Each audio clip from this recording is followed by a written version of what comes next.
This is the top 5 biggest SpeedCube fails. These are some releases that have absolutely flopped or just quietly faded away into non-existence.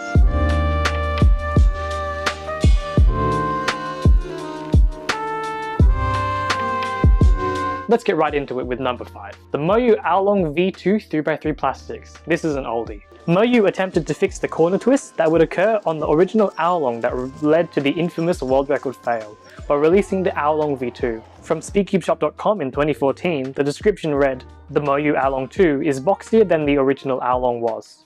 The V2 feels more stable and has a swift, controllable layer rotations as well as fantastic corner cutting."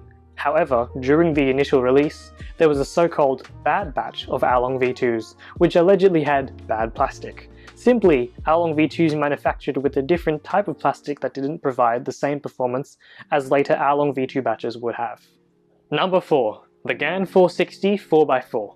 The GAN 460M was GAN's first attempt and currently only attempt at a 4x4, and boasted the same GES, GAN elasticity system, and magnet capsules featured in their 3x3 flagship of 2018.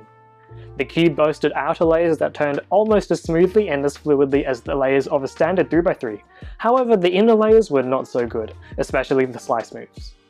Despite the release, the majority of GAN's sponsorees have opted to use other hardware for 4x4. Number 3. The Dayan Zanchi 2017 3x3.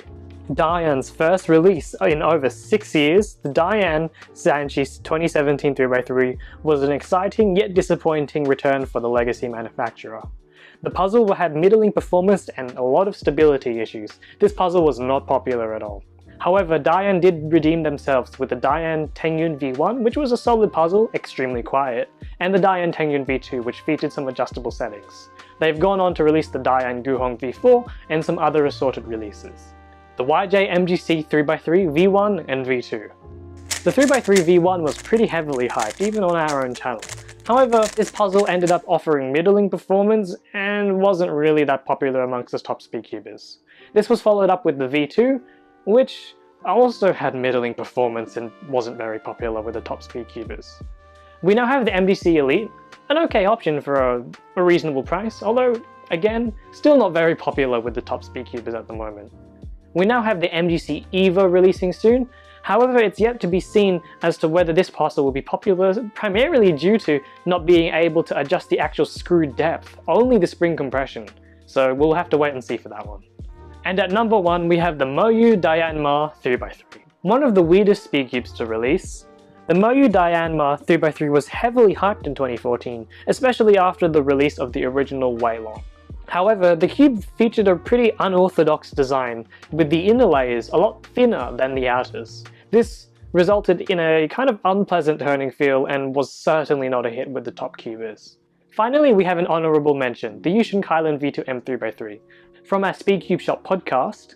Yeah, no, it came from Yushin. Is it the little magic? What's that? 2018? Kailan V2M. Oh, what? That thing is horrible. We literally get them to have the magnets, every single magnet is repelling. Or you take them out of the box, it sounds like a baby rattle, like with all the loose magnets. It's ridiculous how poor the quality control is on that item. I mean, it like tripped on a rock and just tumbled downhill. Yeah, must return 3x3 at SpeedCubeShop.com. Pretty disappointing. I hope you found this video entertaining. Comment down below what you think the biggest SpeedCubing fail is.